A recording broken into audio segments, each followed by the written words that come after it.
Okay, so next is conflict of Catholics versus Protestant. सो आगे कुछ आगे समझाऊँ मैं, उससे पहले ये मेन चीज़ है जो ये तुम्हें क्लियर हो जानी चाहिए, क्योंकि आपने 9th क्लास में भी पढ़ा है ये. But again I explain you कि इसमें क्या डिफरेंस है और वाई दिस इम्पॉर्टेंट, क्या इन ये दोनों इतने क्यों इंपॉर्टेंट, जो पूरी इन दोनों पे ही पूरी जो यूनिफिकेशन थी ब्रिटेन की वो इसी पे ही डिपेंड थी, इन दोनों पे. सो कैथोलिक्स वर्सेस प्रोटेस्टेंट ये पूरा चला इनमें.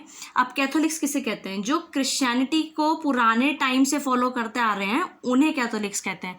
Means who follows this Catholics branch from the earlier to earlier time, they are known as the Catholics. मतलब दोनों एक ही कम्युनिटी के हैं, दोनों क्रिश्चियनिटी हैं, बट दोनों की ब्रांच अलग अलग है. Where is Catholic believes to follow the old norms and rules, tradition sort of, and in according to protestant कौन थे? ब्रांच एक जैसी थी, but they have some modern ideas. ये मॉडर्न विचार के थे, मॉडर्न आइडियाज थे इनके पास, so they known as Protestant. और जो ये ब्रांच थी वो ज़्यादातर कैथोलिक्स थे उनको अपोज करते थे. सो दैट्स वाई ये कैथोलिक्स वर्सेस प्रोटेस्टेंट चलता रहा वहाँ पे. ठीक है. So next is Act of Union 1707 is equal, I have written as an numerical, England plus Scotland is equal to United Kingdom of Great Britain. अब ऐसा क्या हुआ कि एक्ट ऑफ यूनियन के साथ जो इंग्लैंड और स्कॉटलैंड साथ में आए तो उन्होंने क्या फॉर्म करा? United Kingdom of Great Britain. So I will explain you this. अब यू कैन सी है, अब इंग्लैंड जो था, है ना, England, Protestants were too much there. Now जो इनकी कैथोलिक्स और प्रोटेस्टेंट थे, इन्हीं की ब्रांच के जो प्रोटेस्टेंट ब्रांच थी उसके लोग वहाँ बहुत ज़्यादा थे. कहाँ पे? इंग्लैंड में. Now Protestant use to support the Scotland Protestant. Scotland में कैथोलिक्स थे, but in accordance to Protestant the Catholics were less. वहाँ पे जो कैथोलिक्स थे वो थोड़े कम थे in accordance to Protestant. Now England use to help all the Protestant in these nation. ठीक है. सो सबसे पहले उन्होंने स्कॉटलैंड में अपना सिक्का जमाया, क्योंकि उनके पास पैसा भी बहुत था, पावर भी बहुत थी, तो दे directly went to the Scotland and they signed a Act of Union in 1707 with Scottish government. Now, England was the Protestant dominant country. Now, Scotland was also the part of England now. What happened when England and Scotland came together? It formed as the United Kingdom of Great Britain.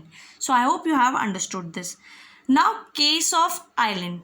Now, अब जब Scotland और England मिलके उन्होंने great Britain बना दिया, now there comes a case of Ireland. अब case Ireland का case पढ़ाती हूँ.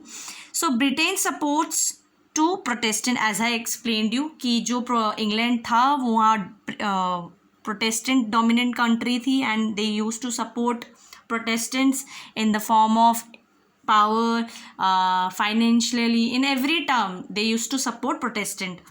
Fine. Failed revolt by Wolfe Tone and his United Irishmen 1798. अब क्या हुआ? जब आयरलैंड, है ना, you can see here it is Ireland. When two island comes together it was known as Ireland. But later why ऐसा क्या हुआ कि जो नॉर्थ आइलैंड और रिपब्लिक ऑफ आइलैंड दोनों अलग अलग हो गए? तो हुआ यूं, व्हेन वॉल्फ टोन, है ना, Wolfe Tone was a person who noticed, कि जिसने ऑब्जर्व करा कि जो इंग्लैंड है, अब यहाँ पे क्या था, यहाँ पे कैथोलिक्स जो थे वो बहुत ज़्यादा डोमिनेंट कंट्री थी. Catholics dominant were too much here accordings to the Protestant. Now Wolfe Tone noticed कि जो इंग्लैंड है वो जो वहाँ के प्रोटेस्टेंट हैं उनको क्या कह रहे हैं? बहला रहे हैं. कैसे? In term of giving them financial help और in any type of, they were use to help them in any terms. जैसे भी प्रोटेस्टेंट थे, मतलब वो अपने भाई की तरह उन्हें सपोर्ट करते थे. As a family they use to help them. तो वुल्फ टोन नोटिस दैट कि जो इंग्लैंड है अब वो आइलैंड की तरफ ज़्यादा अपना झुकाव दिखा रहा है। तो वहाँ पे क्या हुआ, इसने एक रिवॉल्ट अपने बाकी जितने भी यूनाइटेड इरिशमेंट्स थे उनके साथ मिलके एक रिवॉल्ट करा, किसके खिलाफ, इंग्लैंड के खिलाफ। बट वो जो रिवॉल्ट था वो क्या हो गया, फेल होना ही था, because England was powerful country in term of money, in term of armed forces, so this revolt got failed. Fine. And Ireland plus Great Britain in 1801. अब इस क्या हुआ, जो आयरलैंड जब उनकी बैटल हुई, रिवॉल्ट हुआ, तो आयरलैंड था जो वो हार गए, but only the Northern Ireland got signed with the Great Britain in 1801. क्यों सिर्फ नॉर्थ पार्ट साइंड हुआ? बिकॉज जो वहाँ के Catholics demand from England that they don't want to be the part of Britain. So उन्होंने बोल दिया कि हमें पार्ट नहीं होना है, we want different. So Protestant and Catholics came together and मैंने बोला था ना यहाँ पे रिवॉल्ट नहीं हुआ था, एक बहुत लॉन्ग टर्म प्रोसीजर था। तो सेम एज दैट नेगोशिएशन हुआ इंग्लैंड के साथ, तो they decided okay the northern part of island will be given to the Protestant and the southern part will be given to the Catholics. So